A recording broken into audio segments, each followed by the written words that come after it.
I'm Shane. I'm Bo. We are your Kentucky Fried Critics. It's peanut butter jelly time. Peanut butter jelly time. Yeah. Where yet? Where? Sorry, I'll stop. I'm embarrassed now. I mean, it's as good of an intro as any. I couldn't think of anything for peanut butter solution. Yeah, I have no idea where we were gonna go with that. It's such an obscure movie that how do you decide where you're gonna go? Right. Off of I was something like that? anything with peanut butter in it. Could have done the old peanut butter and jelly. Yeah, I like it. You knew what I was talking about. Yeah. Oh yeah. He's like, I went to preschool. Yeah, dude, come on now. I learned that. With the wheels on the bus go round and round. Stop. We're not. All doing right, so I'm done. We're not doing a whole episode of kids' songs, but it's just not happening. I love you. You shut the fuck up. I'm the one with kids, and it's bothering me. I am, if not anything, just a giant kid myself. All right. All right. But yeah, this is the peanut butter solution, as Bo said. It is my pick. I'll take credit for this weird. This weird ass kids movie. This is a kids movie, right? This was made for children. We don't do this anymore. It's something. We need to bring back these kinds of kids movies, and it's Canadian kids. So it's even better. Something. I mean, I don't know if that's There's better. Or certain worse, Canadianness something to it. I don't know what. It's French Canadian even, so it's even more. Even Canadians are like, man, them French Canadians, they're something else. It was again, this was a fever dream. This is what I said last week. I told everybody I would tell you this week.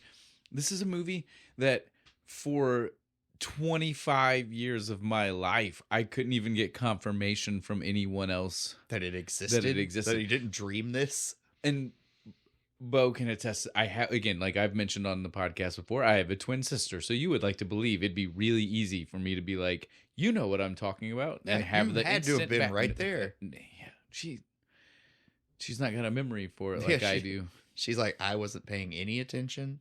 I was playing with my Barbies or whatever. Yeah, doesn't matter to her at all. And not like I didn't like whatever you and the boys were doing. And so, yeah, this is one of those movies, though, that for the life of me, for the longest time, like... I had to have made it up. Pre-internet, there was no way. After the internet, in the beginning, it was still pretty hard to try to get anything pinned down. You had to have a super accurate description for the searches back then, right? Yes. Well, and the only things that so again, like the movie is called The Peanut Butter Solution. I did not recall anything about peanut butter when I thought about this probably movie. Would have helped out a lot. Probably would have. All I could remember was bald kid, hairy kid, stolen kid, magic paintbrush. Magic paintbrush. Yeah, there's no peanut butter in there. And at one point, I was severely trying to convince myself, maybe you're wrong. Maybe the magic paintbrush was a different movie. Yeah, it could have happened. Well, because again, like, bald kid, yeah, hairy kid, kidnapped kid, magic paintbrush.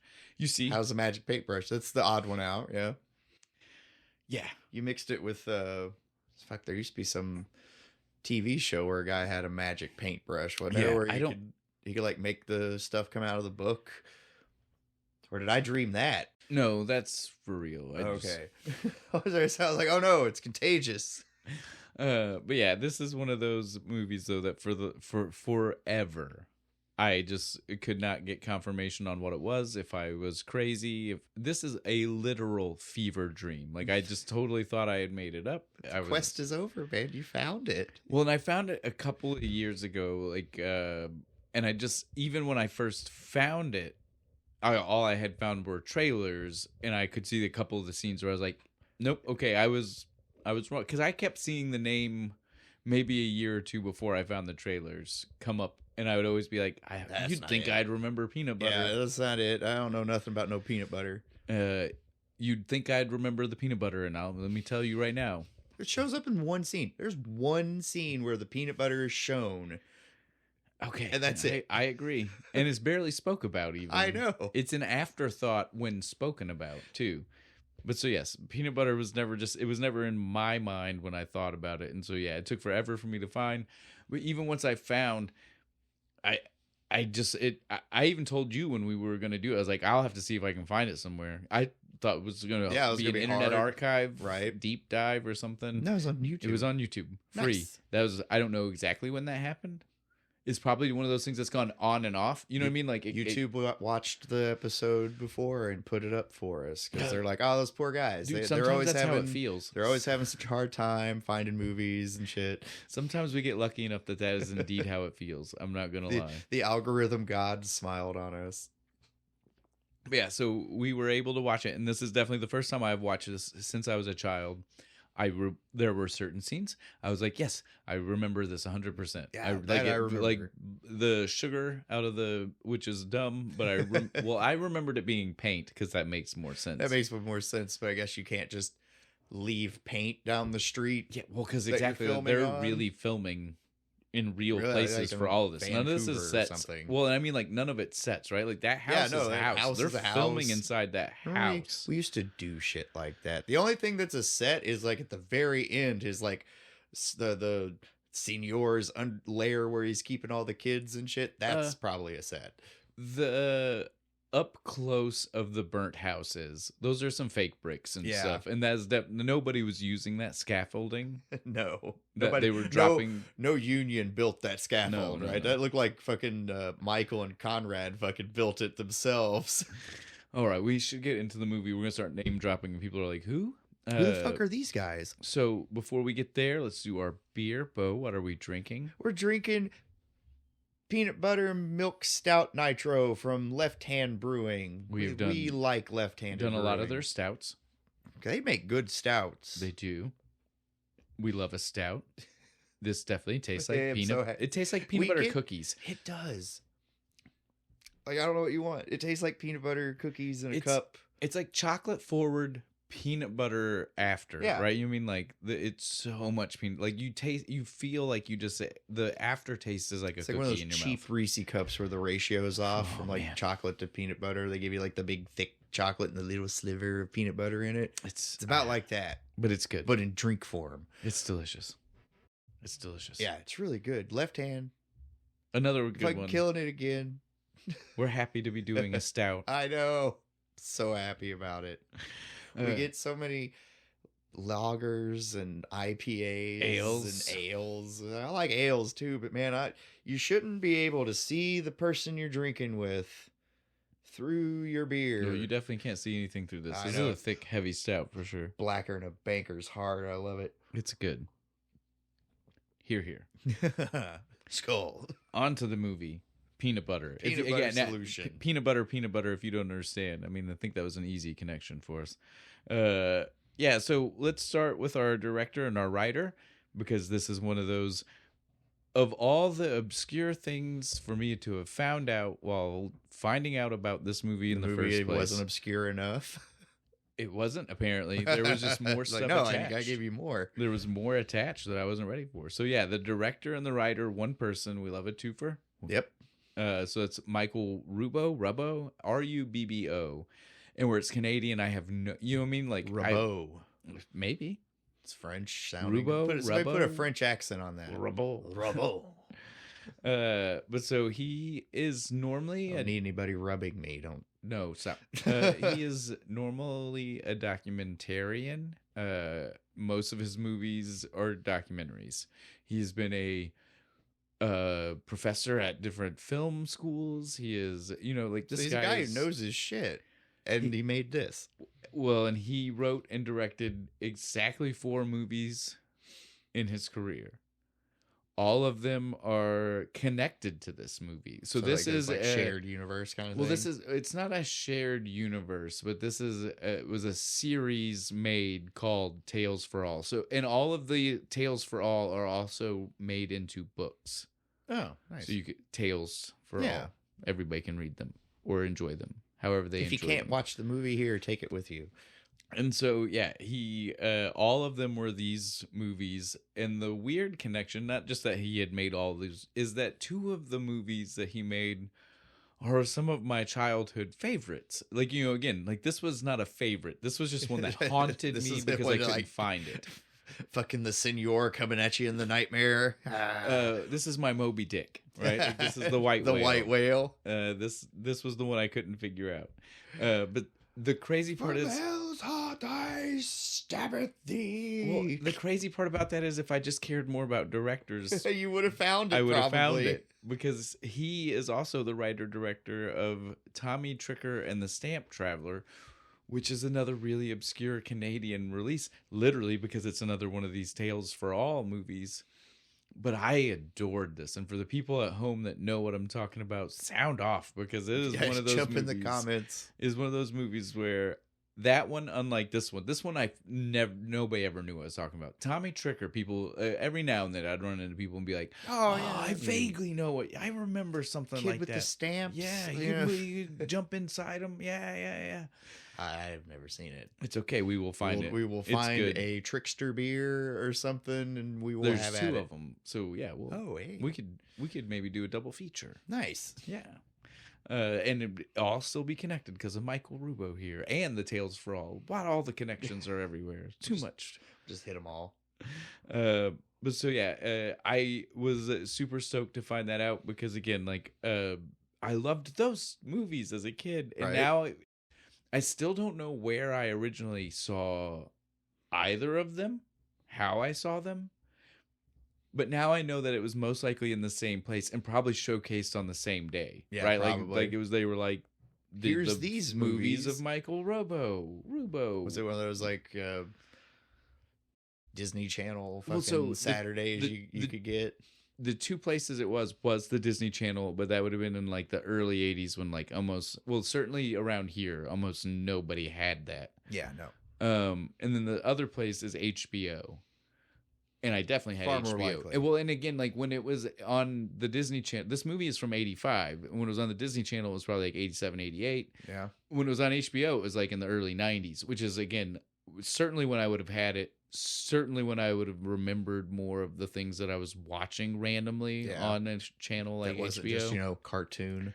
So it's totally possible. Yeah. And I do recall there being a lot of Canadian television being brought to movie channels in the early to mid 90s. So like Degrassi was on like Showtime. Yeah. And like all these other type things. So like it makes sense. It's cheap to film in Canada in the 90s. That's why.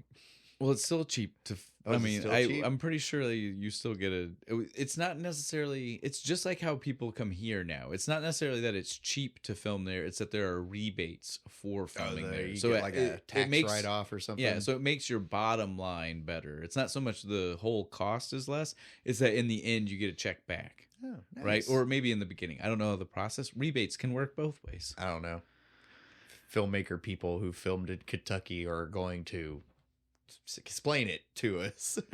Explain it like I'm 5. We can definitely go ahead, though. I think we've said enough about Michael and the wonderful movies and the Tales for All that are not all his. I want to be very clear. Yeah. There's like 20 of them. They started in the 70s. They've gone through to last year. Wow, he just really? Made 4. He just made 4 of them. Okay, so he's not just like Lord and Master of the Tales for All. No, he wasn't even the first person. Okay. Yeah. His was like... He had some stories. He had to get them out, and then he went back to making, documentaries about the Holocaust and or teaching whatever. students. And yeah, I mean, that's just what he did.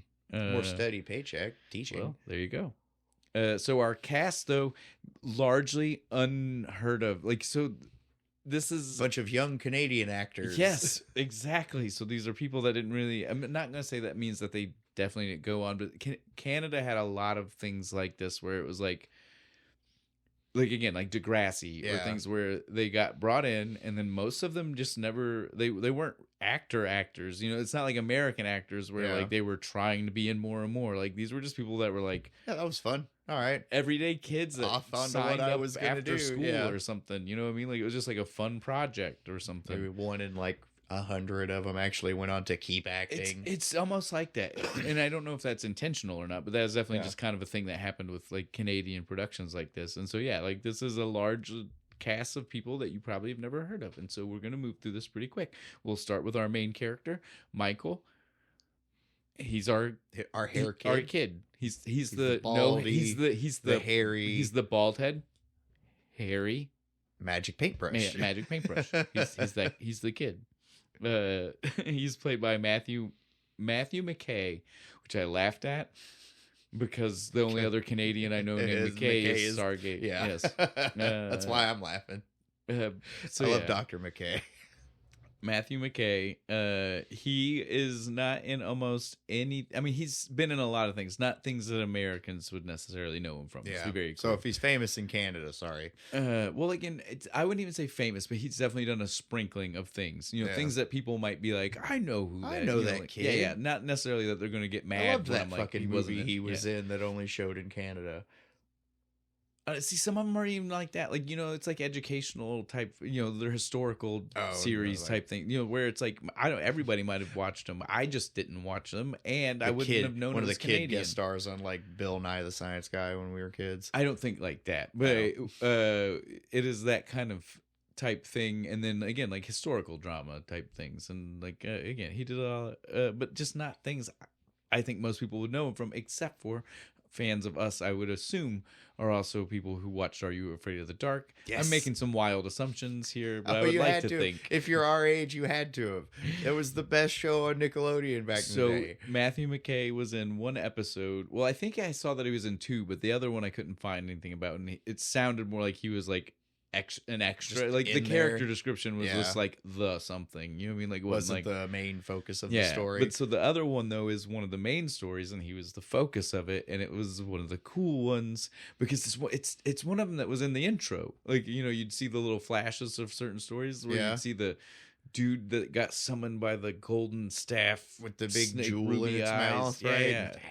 And the bald-headed god got summoned in. Yeah, that guy. Something to do with a museum. Yes. Right? Yeah. They were like they were kids that loved archaeology or something like that, and they found this. And he was also obsessed with sorcery. Again, we're pulling from the deep depths.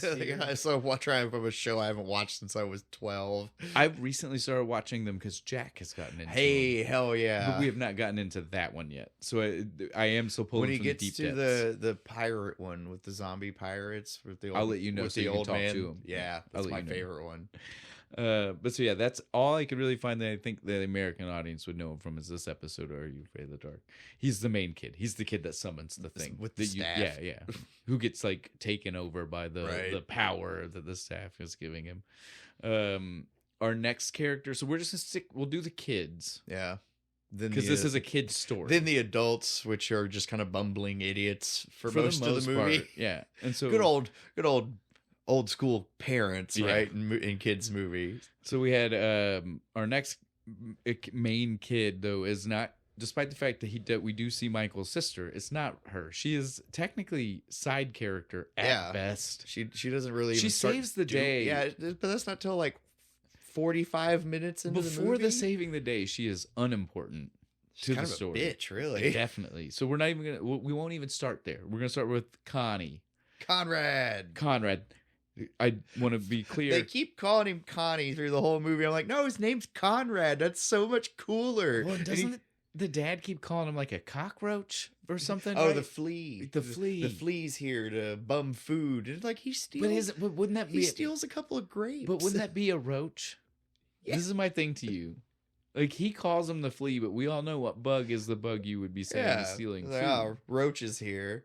So I feel like the dad bumbling parents, like Right. Bo said, bumbling parents. The adults don't make any sense in this. But so yeah, Conrad, coolest kid in the world. Dude comes He's in got with the leather weirdest- jacket, the fucking fedora and shit. The weirdest B story that we'll get to when we start talking about the actual events in the movie. I feel like we're letting too much go if we tell his B story right away. Yeah. And we got to build to something as insane as that in a kid's movie. In a kid's movie.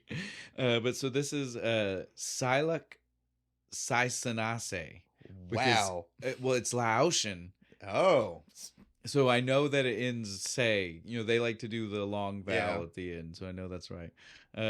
It was played in this, and then he was in Degrassi Degrassi, High, yeah. as I've mentioned. Canadian kids sometimes would. Hey, our Canadian audience is popping right now. Oh, They're for like, sure. I know that guy. His character in Degrassi High was Yik Yu. Again, I can't make these things up. I'm not being racist. Seems And racist. Feels probably racist. not, though. It's probably not. That's the I thing know, about but it, just right? like, Coming from Canada at the time, it's probably the exact opposite. It Yeah, is probably probably. culturally appropriate that just, that's his just name. down here, it's But like, we come from an American audience where our head hears it and we're like, somebody was being offensive. what's your name? Fuck you. Yeah, and so it's probably totally It's my appropriate. sister. right. Fuck me. But later in life, he got out of acting and he started doing directing work, but not main director. He's doing the camera heavy work. You Oh, know what I yeah. mean? Like he's like second director, assistant director, third director. I even saw on a few films his actual credit is director in training. It's literally credited. I want to be a director in training. How do Well- I get that job? We'll have to do some more research and I find want, out. to be a director in training. I will apprentice. I did indeed think of you when I saw that was what he was for. Again, credited in. Yeah, some I of was these like, films. I didn't know you get credit for that. Usually it's just kind of like, yeah, you're just training to be a director. Walking around shadowing other directors and doing their grunt work. Yep. Probably not even getting paid for it. I am willing to do all of these things. No, I didn't write down his list of movies, but I mean, like, I'm talking like big Hollywood movies. Like, he's done a lot of things that he was, again, the nameless assistant, second director, assistant to the second the poor director, put third upon guy director. who's doing a lot of the bullshit work. But he's still holding a camera on a major motion picture. Let's Filming understand, pickup right? shots and- He's still the one who's in Yeah. charge of. He he might has have a to, team he has to keep in control. He might have to do it in the vision that the other person tells him, but he is still He the is one still in control of responsible getting for the it. shot. Yes, exactly. And I bet people loved working for him. He seemed like a nice kid. I liked him. Con. I hope to grow. I hope he mentioned it on set. Any y'all ever see the Peanut Butter the solution? That was me. Anybody here haunted by this movie as a child? I want him to keep wearing the fedora, like he's like coming on movie sets, got the fedora and shit. Or the black football jersey that yes, he they're like wore the Oakland in Raiders the shit. entire movie? Like every time you turn around, that's the only outfit he's got on. You're just like, damn, dude. That's what he wears. He wears that underneath his like cool biker jacket. I was right to say thing. the only other time he's not in that, it's biker jacket, and you Right. can't tell what the shirt is. So it might have still been the jersey. You Coolest- can't tell. coolest Just biker character in the jacket. whole Yeah. fucking movie, man. He was. Our Conrad the Great. next kid though is Susie. Like we already said, the sister. Nobody liked Susie. She was horrible. She was a brat. She constantly calls Michael a brat. Yeah, and it's she like, is a brat. It's like, no, you're the one who's running around acting like mom, bossing people the fuck around. Yeah, Your Susie dad is- included. Susie is horrible. I did not Yeah. like her. I didn't like. I didn't either. The actress kind of bothered me. Like They talked with her tongue like this. I'm not gonna pick on her for it, but I wanted to put it back in your mouth.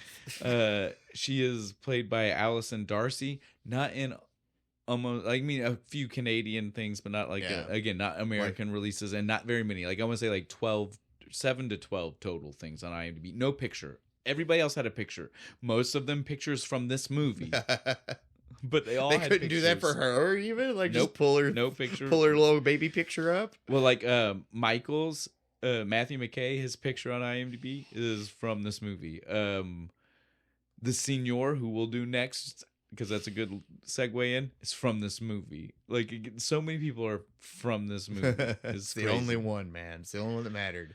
I'll do the Senior next, just because I've already segued to him. He is our bad guy. Yeah. That's Signor, like Italian, French, Signo, not Senior, not Spanish. Yeah. The same meaning, but just different language. Different. If they're all Latin, it's fine. But so yeah, it is. He is played by Michelle. Michelle. Yes. Maillot. I don't know. It's Maillot, and we know he's very French, so I don't know how they would handle that. Maillot? I have no idea. I didn't take French. Yes. So he has only ever been in mainly like this and older French / French Canadian. So if you're movies. into those like French movies, well, they might be French Canadian. Again, I didn't do a deep enough dive. I just saw a lot of French titles. French is French to me. There's just something distinctly French about him. Yeah. He's good. He was good, but he's not good enough that I felt the need to research. That's the thing about it. Like that's what I was trying to get at. Like I mean, I saw. I'm not looking into it. Well, most of them were in the 70s. Like again, like totally disconnected from things I would know with French titles, where it's like and no American title too or English. Sorry, I don't want English title too for me to be like, oh, maybe I saw that and just didn't realize it. Like because again, you maybe. When you encountered the Peanut Butter Solution, it would have also had a French release title. So maybe you saw the French title, but it still was, again, it's in English. So you would have to see a French dub of this movie if they did it for French. Yeah. Right? Like, because again, we see them. There's no dubbing here. Yeah, no, there's no dubbing. All English. There are several parts where they've clearly gone back to they've got to re-record some audio. They've got some kids who definitely have some thick French Canadian accents. Yeah. There's a few of them. But, senor, I cannot draw the dog because it keeps laying down. Smack. Shut up, boy. Here's an evil wolf for you. Put it on your wall. Our next adult, though, is the one that I skipped over, and our biggest name. Yeah. Period. In the entire movie. Yeah, I was saving building up to Well, I was going to do him right after the kids, but I had already segued into the senor, so it just kind of happened. But so Billy, and I love that the dad's name is Billy. It's not Bill. It's not William. Billy. It's Billy. It's Billy. Everybody has such a kiddie name. It's crazy. It's Connie, Michael, but they call him Mikey a bunch. Mikey, Connie, Susie. Yeah, Billy. That's just the only one it doesn't is Conrad's sister. Her name's Myling. But so Billy, the dad, is played by Michael Hogan, who people will recognize as Colonel Saul Teague from Battlestar Galactica. The badass with the eye patch. Who I'm talking about. Loses his eye during the show. I know. He's a cool-ass character. Fine. Oh, I don't know. People might not have seen the show. I don't want to ruin that. Cool, weird stuff happens toward the end with him. Yes, well, cool stuff happens to a lot of people, but he's one of them. He's one of them. He's important through the entire thing. And you really feel for him with his fight with the bottle, right? When he's got the little marks on it. It's like, I'm running out of booze, man. Oh, no. He is a very famous actor, though. He's not just been in Battlestar Galactica, although that is just the thing that always pops into my head first when I think about him. But he has also been in the Teen Wolf TV show that MTV produced. Oh yeah, I remember that one. He was in like 60 episodes. Like, I mean, he was apparently a big character. Yeah, he was a big character in that. I've never watched it, so I don't know. I've not watched it, so I don't know. Should have waited. Yeah. He was also in the 12 Monkeys TV show. Didn't watch it. He was in the Fargo TV show. I think I'm trying to paint a pattern for you, is what I'm trying to say. He does TV show adaptations of movies or even remakes of other TV shows. Yeah. You get what I'm saying? Like he's really good at it. He's like, oh, okay, I can go back, watch that, pick my character and be like, I'm gonna do something different. Now that you know this about him, the things that he's been in, and I know most of them you haven't seen, that's okay. But so you definitely know him from this, and now you know that you've seen him plenty as Colonel Teague. I'm going to tell you he has also been a voice in a video game. A video game I know you have played enough that you're going to be upset when I tell you who he was. Okay, I'm ready. He was General Tullius in Skyrim. No, I can hear it now. Oh no, I killed him. I feel so bad. You killed Teague, I dude. did. You killed Teague. Not that long ago, like a month ago. Adama's gonna be mad. Oh, fuck, no. Okay, we've nerded out enough. We can move on. But so yes, it was cool to see. He's our only big name in the entire thing. But on being our only big name, there is another person who was in things that I knew. She's not big, and I don't recall her from any of these things. It was cool to see in her And credits be like, that she was in it. I've seen these things. I can go back and now look for her. There you fucking are. And so that's Mary. Mary is one of our ghosts. That's a little bit of a thing we'll talk about in just a moment. I'll introduce our other ghost because he's the only other person after I talk about Mary for a second. And then we can start talking about why there are ghosts. Yeah, right? Because again, I think everything we have mentioned before now, people are like, did he just say ghosts? It did. It's like, wait, I thought we had like evil. I thought you said magic paintbrush. Like an evil Italian teacher. Like, wait, how did we get to Bald ghosts? Kid, ghosts. Yes, we'll get there. So Mary, though, is played by Helen Hughes. Helen Hughes is not been in a ton of things, but the few things she's been in were like those things where it's like, I can go back and look for this. She was in Tommy Boy. As a woman in the one of the staff meetings. Again, like she's random, just in the background back there. But she was also love Tommy Boy. She was also in Billy Madison. She's the second grade teacher. Oh shit, yeah, she is. She is also from the TV show Ramona, which I think was a Canadian release. She was the grandma on Ramona, but she was also the grandma in Night of the Twisters, which is I swear I've seen it, but I can't think. It's like I want to say I can't picture none of it. I want to say like Lifetime or the Family Channel. It was like a Family Channel movie, right? Maybe that was like came out when Twisters came out.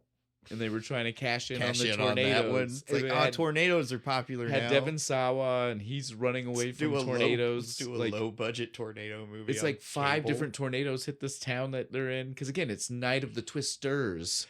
There's an S on there. I'm so glad that tornado's over. Oh, fuck. Another tornado. Yes, it was kind of like that. Dude. It was kind of like that. We got to run to another set location.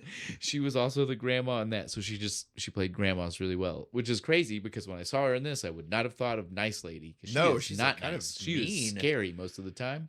Hateful old bitch. Very not cool.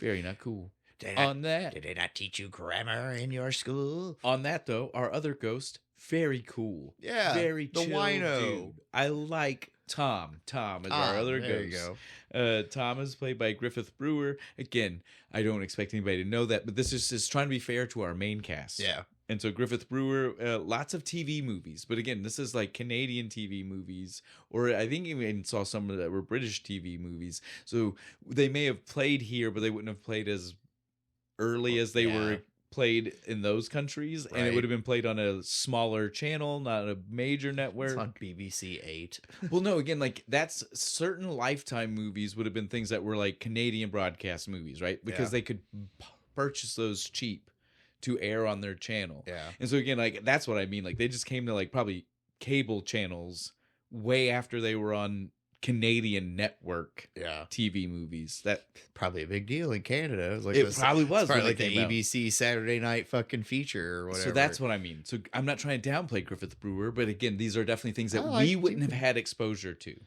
I liked him in this movie. He was a fantastic actor. He was the wino. The wise wino. So that's our cast. There is one last name to mention that is attached to the movie, and that is Celine Dion. We won't spend a lot of time there because I don't think anybody wants to spend a lot of time talking about Celine Dion. Don't want to belt some Titanic. No, not at all. Buddy. I've only ever watched that movie, and I did not pay attention when it was playing one time my entire life.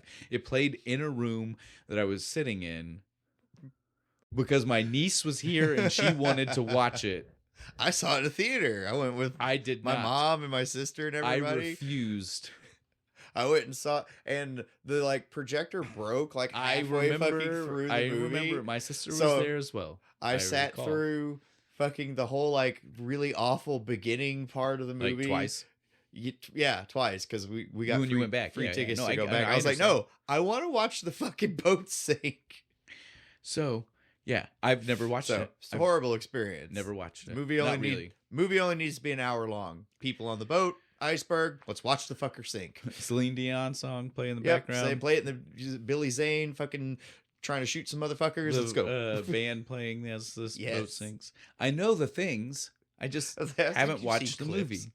You're not missing anything. I didn't think so. You really aren't. I didn't think so then. I don't think so now. Just watch the clip of the ship going down. There you go. No, cool shit. I've watched. Yeah, that's the most pinging off of flag posts. The most badass part of the whole movie. Okay, back to this. We're not trying to talk about Celine Dion and Titanic counts because that's the only reason we're talking about it. So we got to move forward. We got to trudge away from Celine Dion. I didn't want to talk about this god-awful song in this movie. We're not going to talk about that. She had 2 songs in the movie, neither of them great. But let's do we can, in her defense, they are the first time she sang in English, like as a major recording. So she may not be great at it when she did this, right? I'll give her she might not have even understood fully. She didn't even like what the I'm words saying. were. She's just singing it phonetically. Tonally, right? She just knows the tone. I was told this note and this sound, so I'm going with it. Right? That's what a lot of singers who don't know the languages do. In Indiana Jones, again, she's French Canadian, so I feel like we're maybe being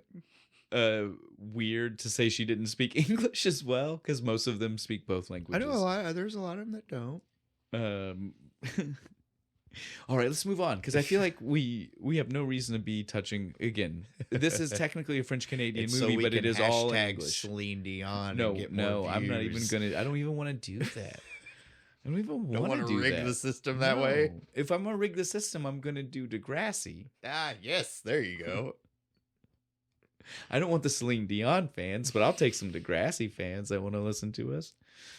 All right, let's just start talking about this. So first things first, let's go ahead and let's get the ghosts out of the way because people might be wanting to understand why we said that. So there's a whole subplot, C-plot, D-plot. D-plot. This movie there's a lot of plots in this movie. So many plots going on, and none of them are focused on as much as they need to be. No.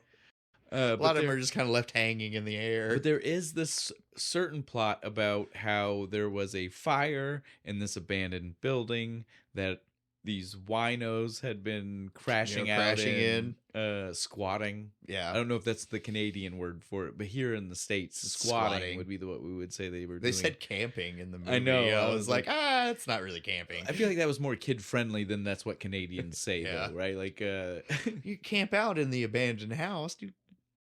But it was a dope abandoned house. Yeah, I would have if I was homeless. I was like abandoned estate. Yeah, that was not a mansion. Yeah, it was nice. Way worse places to be homeless in, I guess. Yeah. So there's this plot though where we have our main character for no reason, right? Like, so we don't even know why they're talking about a house fire, and in the middle of talking about a house fire in the beginning, we then get a flashback for no reason to find out that he gave one of them money. And he's like, I gave that wino money. He's dead and I'm sad. Like, it's like... It's weird. But they framed it in a way it was like, a decision... One tiny decision can, like, change your whole life. No, he said it. Like, the voiceover said it. Like, he was like, and I didn't know. I will point out that most of the movie doesn't have this voiceover. And it certainly doesn't have this weird omniscient view from the future. Yeah, like that like one line told a story right? from the narrator. The only time we get the narration is basically in the very beginning where he's like, "That's my sister." Yeah, she's wearing mom's robe. But I will point out, we even get this omniscient view from him in the very beginning. But the omniscient view doesn't mention his fucking mom. No, he's like, she's gone. She wears the robe. Is she dead? For 35 minutes. And again, you also might notice we didn't mention a mom because she is in the movie for 30 seconds. At the very fucking end. She is mentioned a few times. Yeah, a bunch of times. Can I call mom? But so for a third of the movie, they leave it ambiguous. You don't know what has happened. No, they make it events. They make it seem like she is dead. She has run off, abandoned the family. Like, we don't know because the daughter seems upset. Yeah, she's like, "Mom fucking just left me here to clean up and do all her work." Michael seems like he loves mom. The dad seems indifferent about it. Yeah, he's just like, fuck that bitch. If she left, she left. I'm gonna do my art. And then finally, though, he just randomly is talking to the rabbit. We won't even get there for a minute. it. He's the rabbit art dealer, because that's what you call him.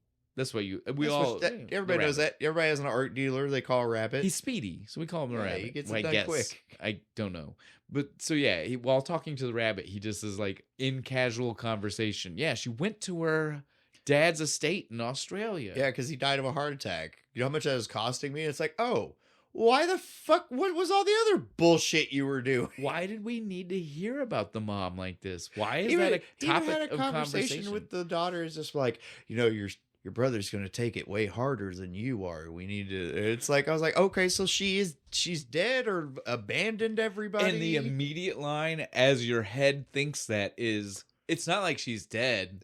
Well, then what the fuck? Right. As soon as Susie says it's not like she's dead, because again, the solid confirmation from the dad is like 5 minutes after Susie. When Susie says it, you're just kind of like, wait, is she dead? Is she not dead? Are you just cold-hearted? Like, what is going on right now? I don't know. No, it made no sense. Is that's when your head goes, maybe she abandoned the family? Right? Especially because Mike goes and like looks for like a letter from mom. He's like, still nothing. And I was like, oh, maybe she just fucked off. And you can kind of buy it because the dad's the aloof artist guy up in the attic always painting. I was like, oh, maybe she got fed up with his fucking birds. I feel like the dad is somebody we definitely need to talk. Like, this whole movie is batshit. Right. But the dad we need to address right now.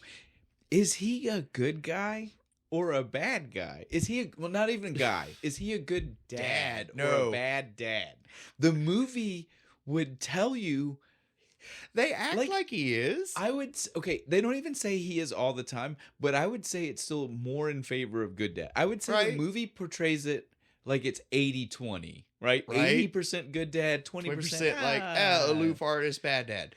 But watching it through today's lens, I'm like, he's a tool. He's a terrible dad. He's awful to Michael, and I don't want to say this about any fathers, but this guy has questionable intentions with his daughter. No, that shit was so fucking weird, right? Like, he's just totally okay with her pretending to be mom. Skipping school, hanging out with him. Fucking hands her a shot of booze and that one fucking shit. I swear. Dude, they don't even talk about it. I swear to fuck. It was a rum bottle and he pours her a little shit and hands it to her. You know it was because it was a little snifter. He literally goes.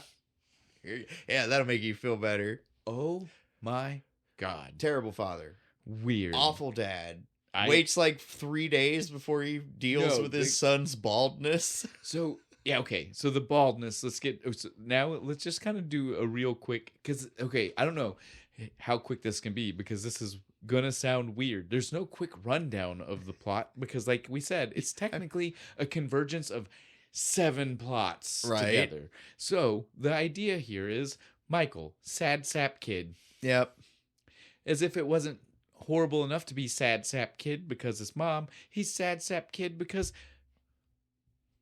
these people died. This is where I want to say to you before we even move further. Does he feel responsibility for that? I feel like he should feel. I feel like it's his fault the wino and Mary died in the fucking fire. Because he was, so that's I think we skimmed over that. He gave these people money. He gave the wino money. So he could go buy and then they died in a fire that Connie comes and tells them about the next day. Starts the day off like, you guys won't believe there was a man, I seen him. He was dead. The whole time the dad's like going back and forth between it being entertained and being like sickened by the fact that he's telling him the story. And I'm like, make up your mind, Dad. Make up your mind. Say, that's really cool, Conrad, but don't tell me that while I'm eating my breakfast. Basically, right? I'm trying to eat my Cheerios here and drink rum with my daughter. So as Michael has the flashback, it really is, but it's this moment of like, did he cause their deaths? And if he caused their deaths, if it's his fault or he feels like it's his fault, do the ghosts feel that way? Are they vengeful spirits? That's why because the movie, when you read a description, would tell you that the spirits were trying to reward him for his good deed. But they're the ones who scared his fucking hair off. I wasn't even going to get there because the movie takes 45 minutes before they tell you that that's what happened. You just keep being told the fright, and we don't know what he saw. The reason it's extra confusing, though, is because we don't get told what he saw and what the fright was. No. And then less than 4 minutes, I want to be specific because 5 minutes is what we said before. And this happened really fast. He gets home and then sees the ghosts again. Yep. After he goes to try and like call his mom, and he's like, "There's somebody in my kitchen. Never mind. Hold on. I'm gonna go in here." He'd lost his hair. The dad made the questionable call to wait 3 days. I mean, if you don't start to grow a little peach fuzz in a couple days, we'll take you to the doctor. Immediately. The kid was stark raving bald. Right? Lex Luthor bald. You take within that kid like a couple of minutes. Like he had hair. We went downstairs. He came back. No fucking hair. You would definitely take him to the hospital Immediately. I'd think radiation poisoning, right? Like, oh God, he's gonna die. But so literally the movie covers that so quick, and then we see him talk to his parent, trying to call his mom, and he just literally is like, "I'm okay." He hangs up and parties with these ghosts. So the same ghosts that 45 minutes later you find out are the reason his hair he fell got out. so scared his hair fell out the second time while being in an amnesiac state about the night that it happened, right? Yeah, because he's like, I don't remember. Susie might be annoying, but she at least set us up for that. Yeah, that was so funny. Loud. She's just like, well, it looks like he has a mild case of amnesia. And the dad just said, "Yeah." I was like, thanks, Doc. I'm glad to see those medical books I gave you paid off. But so yeah, like we have this kid who can't remember the first time he saw the ghost, but it scared him so bad his hair fell out. But then the second time he sees the ghost, which should be the same as the first time because he doesn't recall the first time. Freak out again. He's just like, "Y'all are cool." Yeah. Oh, you're that wino I gave money to, and you're the old lady who, and like, you're a little scary. Yeah. She's kind of hateful to begin with. So I'd be like, okay, she's we're not hateful friends. the first time, and then the second time she's straight up mean, dude, and scary. I'm not gonna give you the recipe. For your the second time, you forgot the first time. Oh. It's not my job to tell you again. Right? That's what she said. She's like, well, she's a bitch the first time. She's then giving the dude just and the dude just snatches. He's like, "Give me that. Here, if you're kid. not gonna behave, I'll make you. God damn it!" Again, this was the point where I'm saying, are they vengeful spirits or helpful spirits? I mean, if he gave them the money to get the booze, and they were passed out drunk, and then the fire happened. I mean. Cause and effect. Yeah, like butterfly effect, he is kind of responsible a little bit.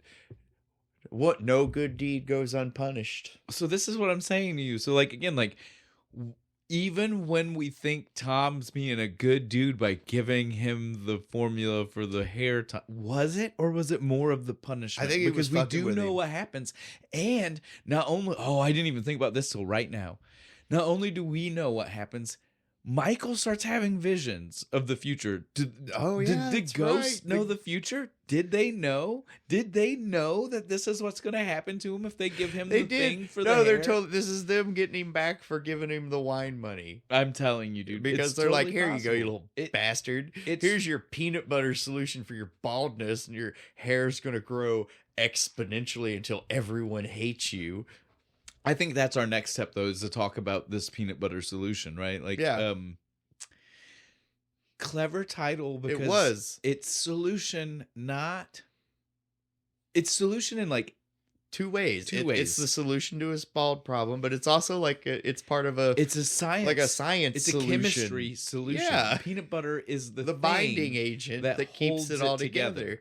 She says after she gives him this disgusting fucking recipe. It's like 5 dead flies, a rotten egg, a overripe banana, a Cosby cracker. What's a Is that has to be a Canadian thing? But it was like 2 of them though. Yeah. It wasn't even just 1. And like 9 scoops of dirt. 9 spoonfuls of dirt. The only reason I point that out is because like the first time he makes the recipe, because he makes it twice, he was thwarted. Yeah, his dad and sister were like I'll give them. Yeah, they're like, you can't let you drink. He's like, I wasn't going to. But so the first time he does what a rational person would do, and he puts 1 spoon and he scoops 9 times. The second time he has it lined out like a YouTube chef in little spoons individually. And he dumps 9 spoons. It was awesome. I was like, there you go. You portion your ingredients out and you show exactly what you're doing. I'm not even joking when I tell you I laughed so hard I cried. Would have been better if it was in the little ramekin cups, right? You know what I'm talking about? Oh, man. I laughed so hard at the 9 different spoons full of dirt. It was. That was good. I laughed too. So, yeah, he then makes the concoction, puts on his hair, and he realizes it's too thin. It's too runny. And the lady did warn him, you don't get it on your hands and stuff because it'll grow hair. And she also warned him, don't put too much peanut butter in it. But what's too much peanut butter? 5 tablespoons. Apparently. I was like, wait, because he's like, oh, it's too runny. I need to add more peanut butter. I was like, 5. Yeah, that. I'm like, no. 1. You do 1 mix, test the consistency. Until you get a right thickness, you don't just throw half the jar in, buddy. So yes, I mean, it sticks to his head real nice after he makes it, and he does indeed start growing hair, and not just growing hair, he grows hair obscenely fast. This is the best part of the whole fucking movie. I don't know how they did this filming. I don't either. We think we figured it out, but like. He's bald, and then he has peach fuzz, and then it cuts to his dad, cuts back. He has like crew cut, right? Cuts back a little bit more, and every time it cuts back to him, he has a little bit more hair, but it's not a wig. It's really actual hair. You can tell because he keeps running his hand through it and stuff. You can tell because he has these 2 little it looks like scars on the back of his head. Well, you can still see them. That's also until one shot, and then it's gone. Well, it's also how you can tell that he definitely was really shaved. Yeah, because it wasn't a bald cap. Yeah, because you could see bone. You not like his bones, but I mean that bone shelf that our skull. Yeah, that little knob back there. The detail of which you could see that on those back shots of this kid's head was like, oh no, that's real. Right. No, they shaved him. They took a razor to this kid. They took one of those handheld spinny things, and then they polished it with some wax, threw a little powder on it so it wouldn't be shiny. They had to because and they did such a good job. There's not a cut. There's not a nick. This kid, professional, baby butt smooth. Stone Cold would be proud, right? But so yeah, he goes from that to the length of hair so quick, like to mine, like yours. Yes. Yeah, this is why I left my hair like this. This to right, be like so you this is show what because that's how he literally would always his wig looked like this. His hair when it grew out kind of looked like this. We think that's how we figured it out how they did it. They went ahead and filmed all the shit with the wigs, which happens after this. Yeah, and then so they filmed it concurrently, right? With the fucking I call it the Michael Bolton fucking wig, where he's got the long fucking. I love. Here I go again. I love the evolution because the first day when he's in school, the first hour, it totally just looks like a girl. It's just a female wig. Right, you can tell. Yeah. Then from that point on, they are stitching wigs to wigs to make the wig that he is wearing. It longer and longer. Dude, it is so crazy, man. They use some pretty cool effects where they make it grow while it's on his head. The curls in his hair started moving like Little Shop of Horrors plant. Yeah, like the vines. It was awesome. I loved it. Was that reverse footage? Maybe because that's it. Literally, it would probably be easier to pull up and than push out. Looked the same as Little Shop of Horrors, and we know that's what they did there. So I bet it was right. It's like a lot of the shit they did with his hair. Awesome, dope. I also really like at the end of the movie where they go into the painting portal with the magic paintings. That was a really good effect too. Well, you're skipping ahead. I know, but I just had to say it. I mean, not that we need to do this in any kind of order, but I feel like to do justice to the weirdness, we got to try to at least let them know point by point. So yeah, he has hair now. Yeah. And it won't stop growing. No. He gets to the point where teachers are like, I'm going to quit. No, the teachers are like, you're being thrown out. The principal is like, you can't come back to school. You are done. Right. Donezo. We don't want it no more. His buddy Connie was in class cutting it. Dude, what a fucking bro, man. Just back there keeping cutting it, throwing it back. And what a bro for one specific reason that we said we would save that we need to talk about now. As soon as Connie found out this kid found a way to grow his magically disappeared hair magically back. Yep. Connie was like, that's cool. Give it to me. I'm going to put it on my dick. I want to look like a man. And so then we concurrently with Michael getting thrown out of school. If you are paying it, and I mean you have to pay attention because it is not overtly spoke about. It's like a 5-minute segment for Conrad here. You see the first time he's walking behind right after Michael got thrown out of school. He's walking behind him. The teacher's like, I think you have a problem too. And it's like trailing out of his pants leg. It's just fucking he's walking down the street behind him and you can see it. And it was just like, dragging. Oh my God, dude. Wakes up in the middle of the night. Scratchy, starts itching. It's so fucking itchy. So good. So Michael is a pervert and wanted to at 9 years old or whatever he is here, 10. He was like, I want to have pubes. He just wanted his pubes to come in a little early so he could brag. Dude, but if you saw what was happening to your friend, if you watched in your front of your eyes how fast his hair grew, would you think I should put that? No. I'd have been like, wow, how long ago did you put that on? Like an hour ago? Oh, fuck. No, I'm not putting that on my balls. Well, at that point, they are literally able to witness how fast it's growing. Yeah, it's actively been... Since Conrad walked in the door, it's grown 3 inches. It was nothing. It was right. It was a little bit longer than Peach Fuzz when right. Connie and then by the time they go upstairs, it's like yours. By the time Connie decided to put it on his junk, it was obscene to think that you should put it on your junk. Good idea, man. Yeah, totally. Oh, luckily before we get to the next part, which is the magic paintbrushes, Connie was able to stop his from growing because it would make the magic paintbrush part really weird. Yeah, because it's a magic pube brush. Thank you, because that would be the natural progression you would get. That's how you draw your naughty fucking paintings, right? So at this point, we'll start speaking about the bad guy, the senor, who we've mentioned. He was a teacher at their school. He got fired because he apparently has had 4 different names and 17 different appearances. What? And he's faked famous paintings. And he like, says he's the great-great-grandson of Rembrandt. I am the great-great-great-great-grandson. I am a great artist. I am a great teacher. So people, you're sausages. I think you mean savages. I do not care. Savages too. But so you're a savage sausage. He is batshit insane. This guy is crazy. He makes no sense. He is. I mean, I don't even know. I mean, he is just a problem. Yeah, he just kidnaps Michael. He doesn't know that the hair. No, he just sees long hair. He doesn't know that it makes magic paintings. He just kidnaps a kid because he has long hair. He doesn't even know that it's growing substantially fast because by that point he had been fired from the school. I know. So he wasn't there to witness it slowly grow. Last time he saw Michael, he was bald. Yeah, dude, it makes no sense. We needed a bad guy and a reason for him to be a bad guy that wasn't, Yeah. Well, so then. It's not bad enough he kidnaps Michael, though. Once he kidnaps Michael, he kidnaps an entire sweatshop. Yep, like 40 kids to make these magic paintbrushes. Are they all magic paintbrushes? I don't know. It only seems like it works for him, because when... Can he do it with any of them, or did he make the first one special? I don't know. The art supply shop guy doesn't say anything about it making magic painting portals. I don't know. It's wild. It's again, this movie just has like so many plots. I could just hear the director, like one of the actors, like probably one of the adult ones. It's like, that doesn't make any sense. He's like, it's a kid's movie. Who gives a fuck? It just shoot the scene. The movies just warp from movie to movie, right? Like it's like, here's a movie. We've kind of stopped that one. Mm-hmm. Here's a new one.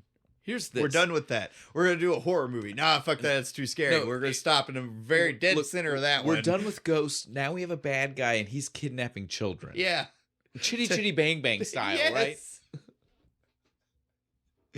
Oh my god! Oh, what a fucking callback! I see that shit since I was like but 6. Tell me it doesn't feel that way. Does. It's like we're stealing kids because plot, right? Like I want children to do this, to do my magic work. Okay, so then which only really seems like final assembly, like because they're just kind of popping we the bristles onto the stick. We don't see who's doing real work. Nobody's cutting the hair. Nobody's threading them through the little silver pieces. Oh, but so then at that point the movie twists again and we have like a very brief 10-minute montage of precursor to Harriet the Spy out of nowhere, where all of a sudden Susie and Connie are like detectives, right? Trying to figure out how they can find Michael because now he's been missing for weeks. They fucking have like a stakeout at the art store because they're like, the guy in the red truck's coming. He's the one who delivers the paintbrushes. That's who we gotta watch.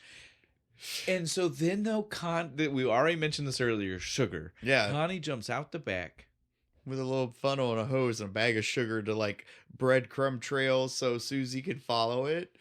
What? Again, I remember this scene. That's one of the few scenes that I can like see in my head from when I was a kid. Thought it was paint.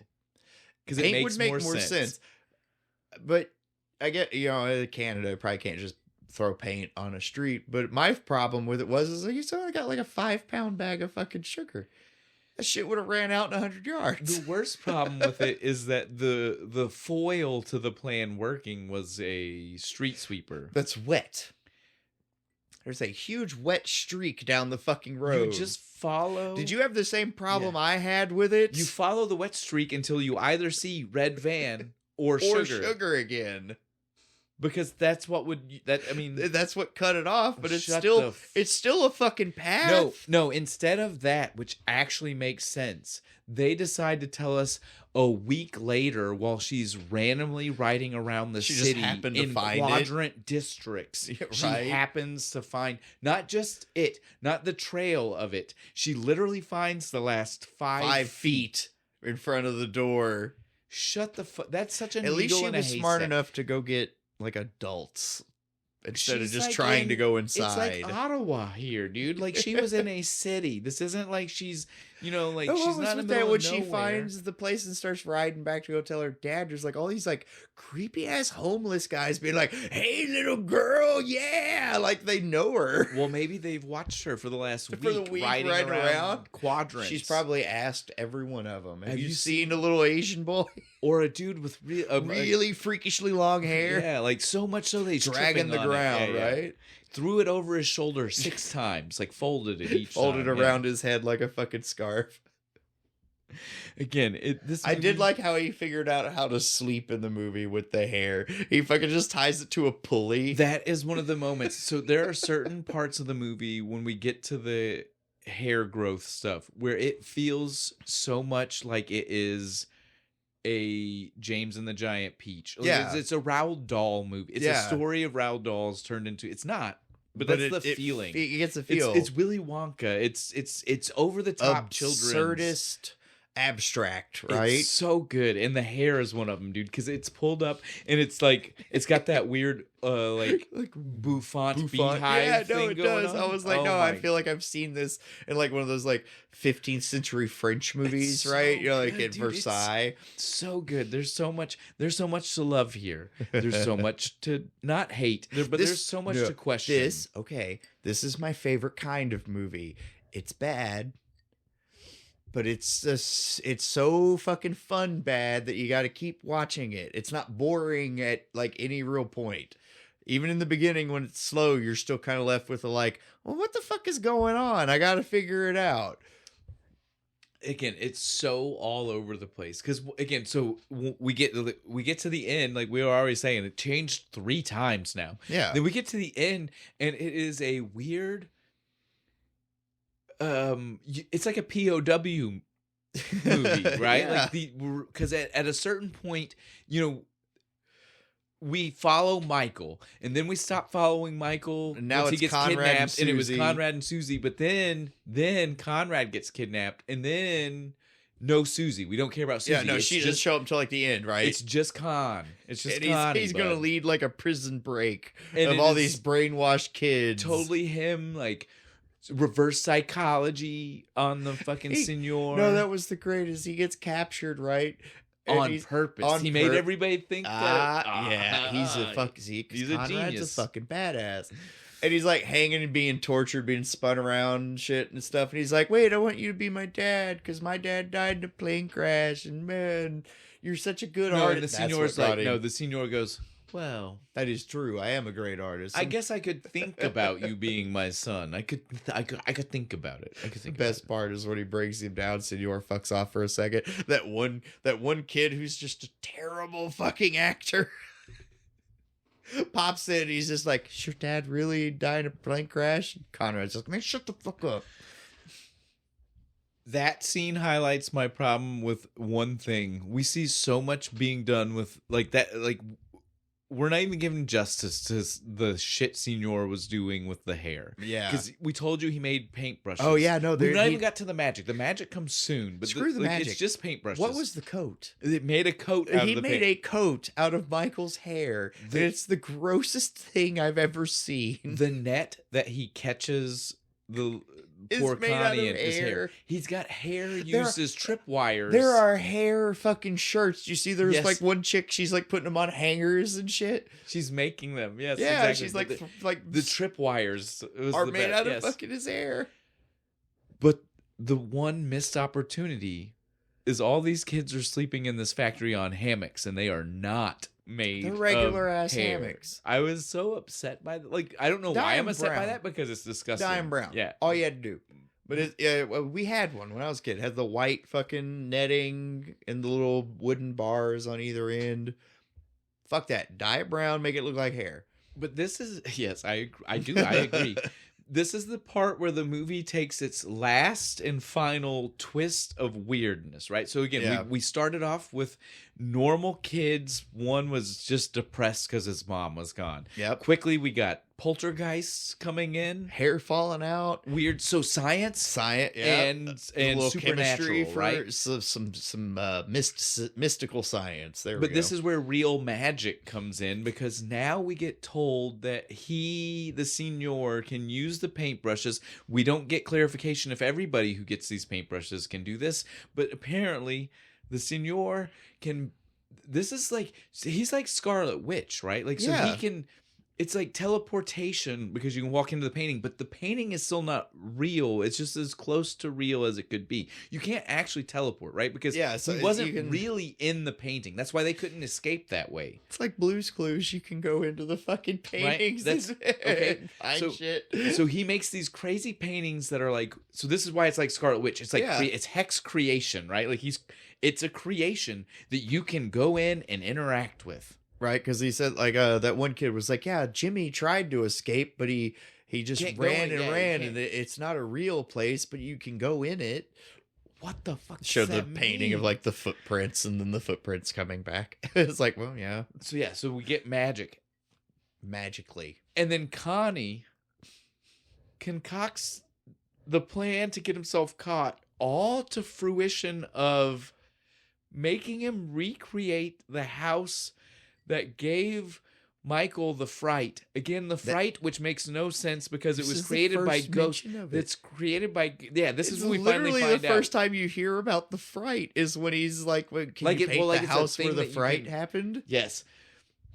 And so again, like, this is the thing where it was the ghosts that, again, were friendly-ish, maybe? Ish, kind of. Maybe started this. And they come back, and so Connie's plan was to make the Senor so scared he would knock himself out, because in case you forgot, when we first started this, we said he fell unconscious.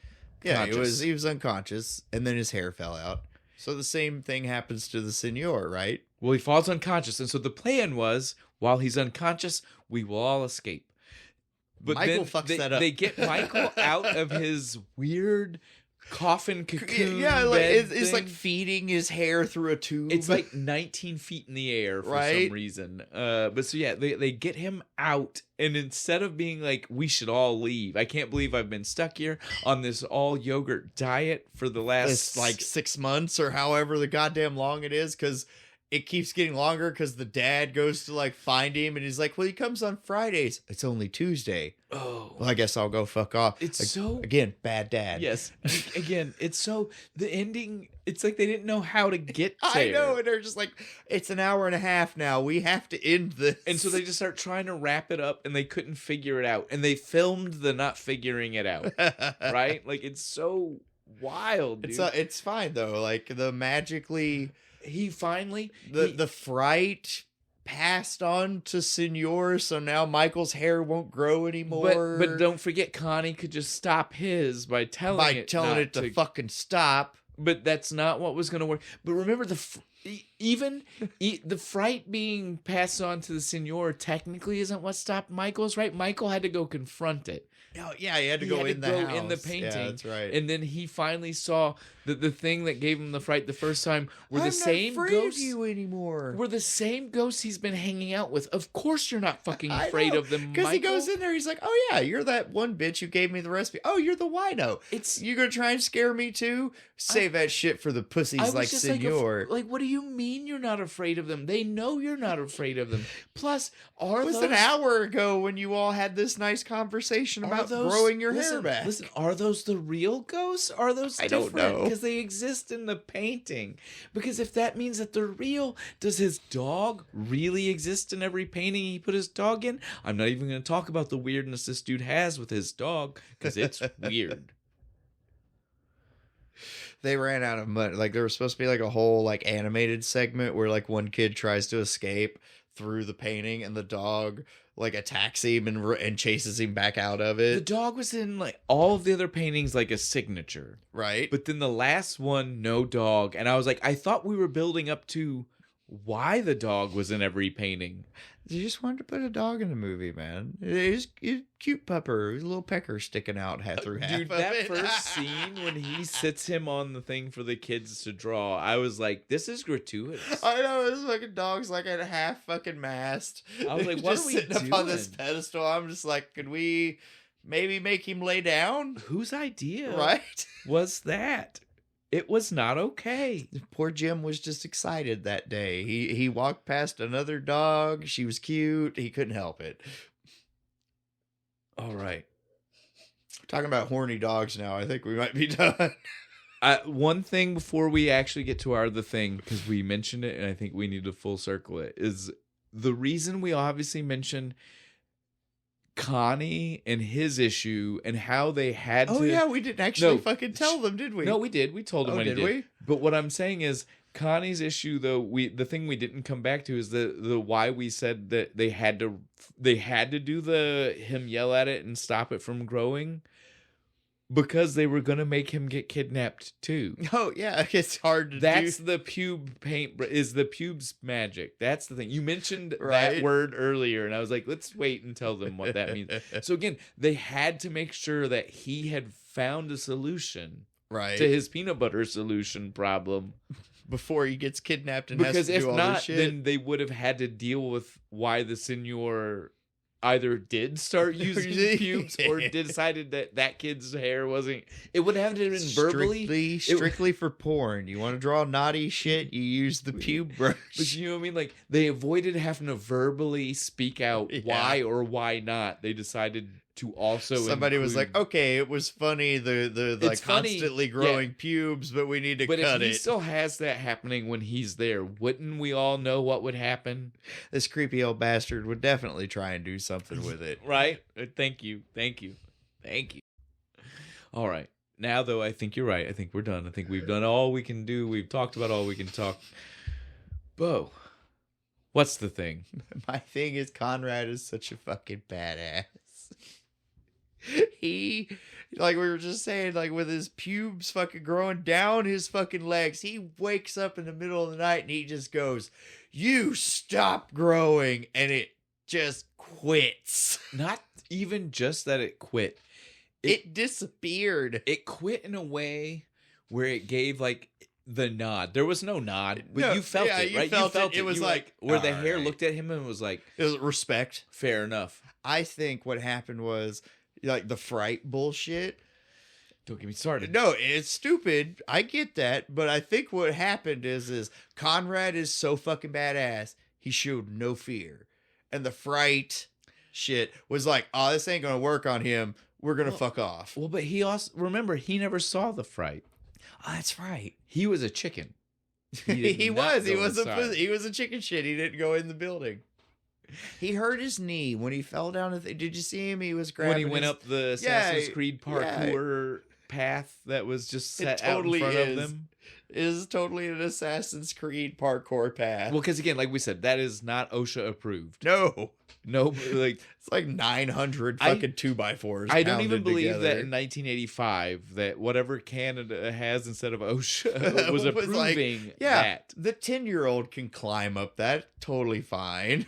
Could you imagine the bricks that they were throwing out of the... Because that's what the purpose of it was supposed to be. That we saw the mountain of bricks. Right. Again, that made it look more like a video game like thing. Like it was just like... perfect little slope up to it. So crazy. What you do, you hit sprint, you run up the thing, you hit A, and then you jump, you grab the top of the fucking building, pull yourself up, and you keep going until you get to the eagle's nest, right? Yeah. Now, I will tell you, though, I agree. Connie is like the unsung hero. Right? No, he's the coolest thing about the entire fucking movie.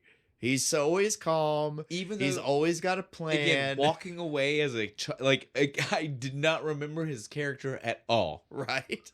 I remembered the scene. Again, the sugar out the street. Yeah, I did not remember his character. I didn't remember the pubes. Really? Not even that fucking stuck with you? Well, again, I was so young. I mean, we're talking... I didn't know what pubes were, yeah.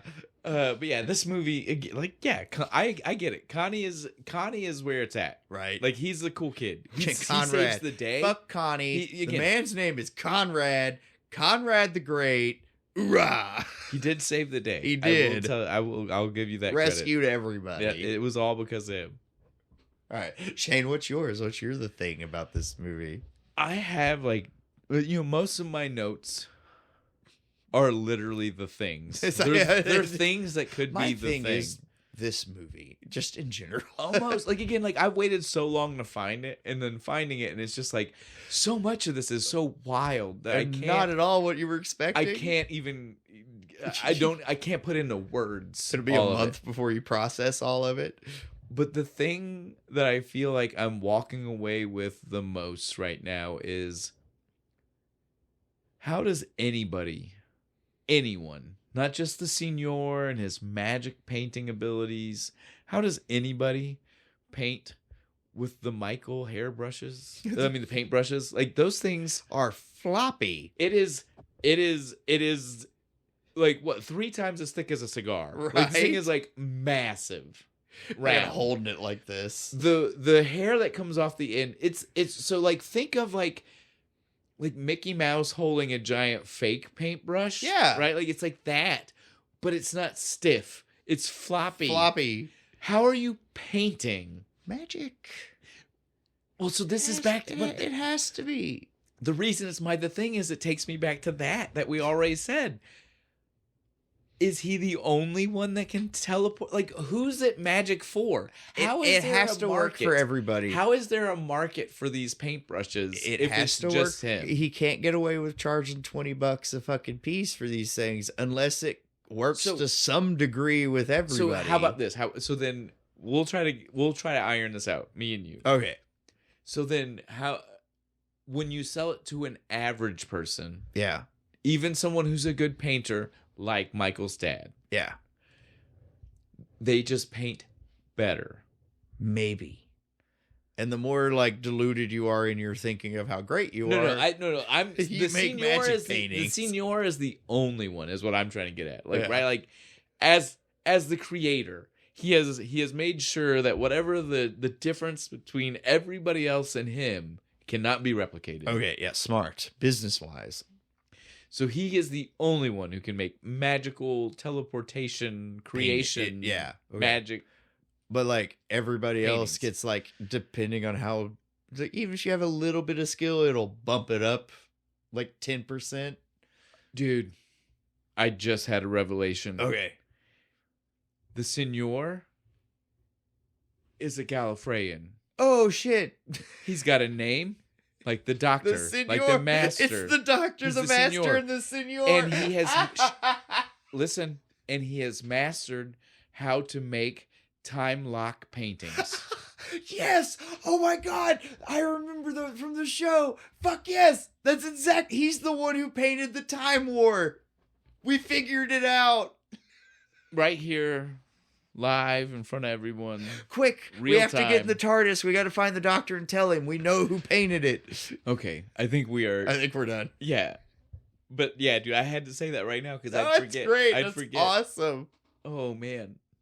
Also painted all the shit at Hogwarts, right? Yeah. Those moving paintings. Of course. Maybe that's a lesser. That's one of his apprentices. It's his apprentices. Okay, we're taking it too far, guys. This was fun. It's wild. It's weird. I'm not saying you should go see this. Bo and me are the type of person bad movies, so who can appreciate this. watch it. I have the added layer of the nostalgia quest going to try and on find that it if makes it's it real. even better for me. I definitely think that adults going into it not with our kind of mindset or mine specifically with the quest might be like, what the fuck is this? This is so stupid. But I like stupid. Goofy movies for life, man. To go in with a kid's mindset. Yes. Because it's just a fucking movie, right? It's There's weird. no reason It's to take wild. it too seriously. You've heard us pick apart the craziness, but it's fun. Yeah, go check it out. Peanut Butter Solution, and grab one of these. One of these left-handed brewing. They know what fucking they're doing. Peanut Butter Milk Stout is top 10. Mm-hmm. Easy on the show. It's delicious, guys. Maybe top 5. I don't know. It's delicious. Dude, we really love a good. stout. I do. So my higher ratings are usually the IPAs that surprise us because we're not IPA fans. Yeah, that's and true. so I feel like that's a bigger the Double Dog one. right. That's a bigger pull to be like from the opposite side of the spectrum. Either way, though, this is delicious. Yeah, I'm not trying this. to downplay Left Hand. No. Yeah. But Peanut Butter Milk Stout, Bo, go have at it. what are we drinking next week? Next week, we're going to be doing some Fretboard Brewing Company. Remember them? Yeah, we've done for a the few. Jack Black Yes, Jack Black, episode School and of stuff. Rock. We got Peso in My Hand Mexican Lager. So we're doing Fistful of Dollars. No. Oh. Fuck you. No, we're going to do Omega Doom. Oh, that's right. That's Some right. Rucker goddamn Howard, baby. We decided that much like the name of the beer not quite being a fistful of dollars, we decided we're going to do not quite a fistful of dollars. But it's the same fucking It's all thing. Yojimbo. Yes, it's all Kurosawa, and we're going to drink some Mexican beer while we watch a futuristic cyborg fucking movie version with Rucker goddamn Hauer, who I think this is the first time he's been on the show, right? I think so. And yes, first time in a long time movie that neither one of us I know. have seen. That's why I'm so excited. I'm excited. I heard the title and read the thing, and I was like, I'm in. Let's fucking do this. Here we go. So next week we're gonna do that. You got anything cool? I don't really have anything cool. I think we're good. I kind of want a peanut butter and jelly sandwich.